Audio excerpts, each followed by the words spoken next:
Hey kids, story time. So, um, last time I told you all the story of Bestefa, uh, who was in the resistance in Denmark, and the gun story. Today I'll talk a little bit about Bestemor. So, Bestefa's grandfather, Bestemor's grandmother. And since these videos are public, but they are destined to people in my family who'll come later, I'm going to start naming names. Bestefa was Niels Egan Hansen. Bestemor was Kirsten Jacobsen. One day later, I'll give you guys birth dates. I don't remember. 20s. They were born in the 20s.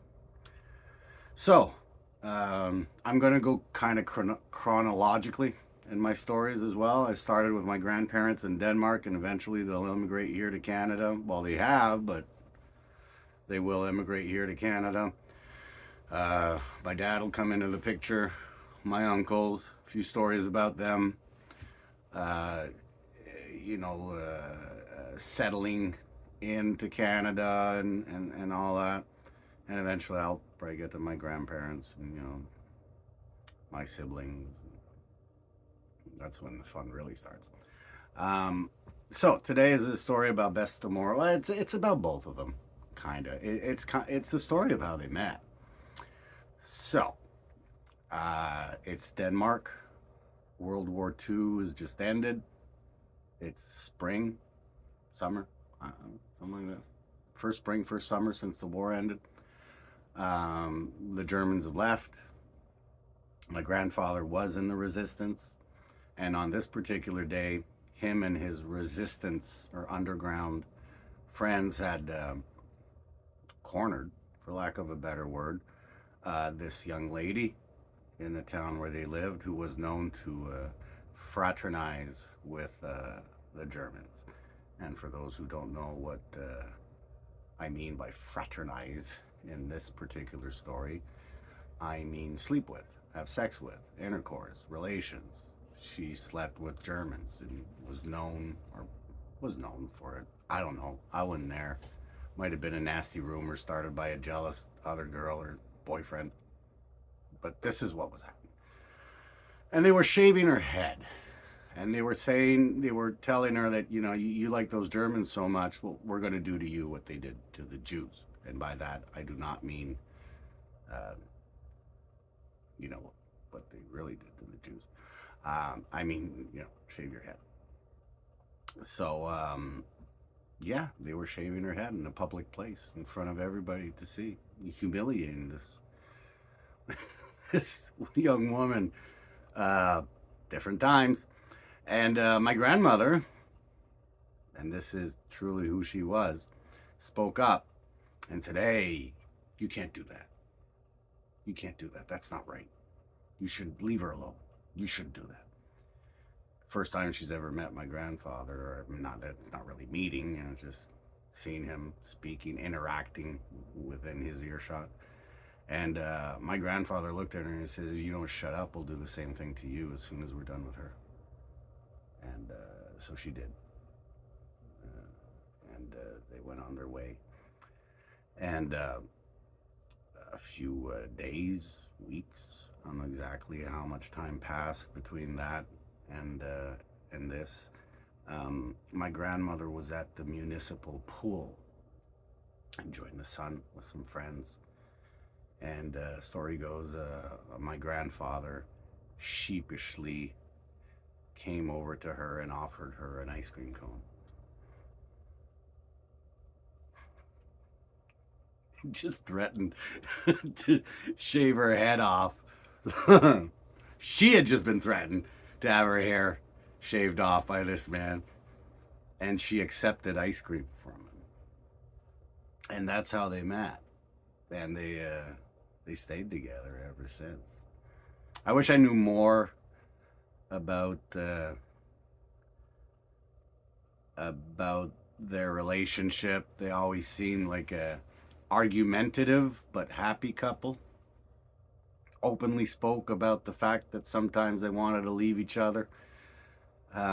Like any good Dane, turned it into a joke. Um, so yeah, that's the story of how they met.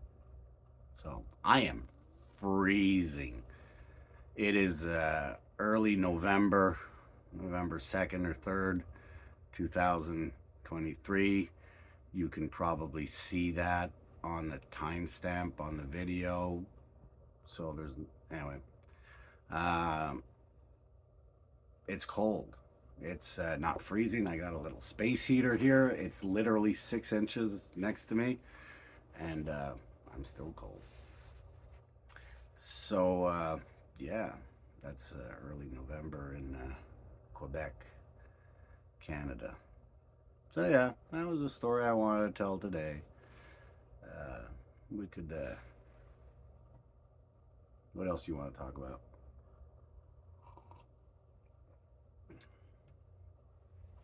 That's how they met. I'm trying to think. I mean, those are pretty much the only stories I know. No, that's not true. There's a few things that come to mind right now as I'm getting ready to wind down. I might need to wind back up again. So I was, the story of how they met, but um, this video is all about Bestemor, Kirsten. So Kirsten was also from Aalborg. She had two brothers, Kai, who I believe was a little bit older, Kai Jakobsen, and Hans. Hans had Down syndrome.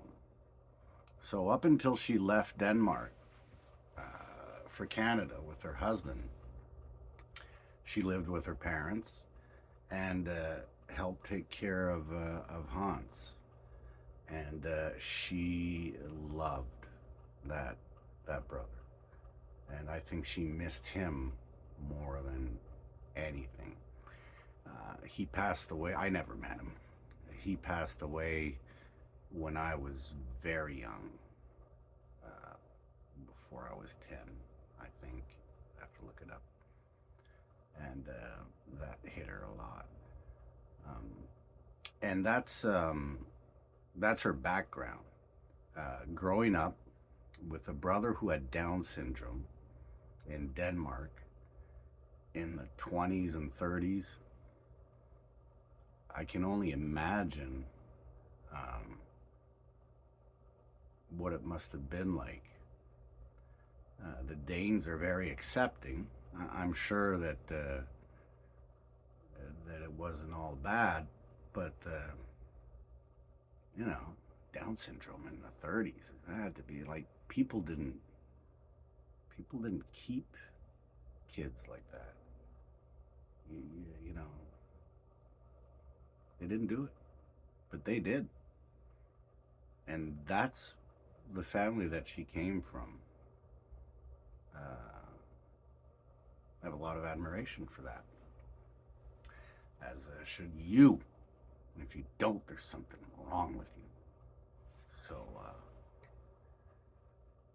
until you get your shit together,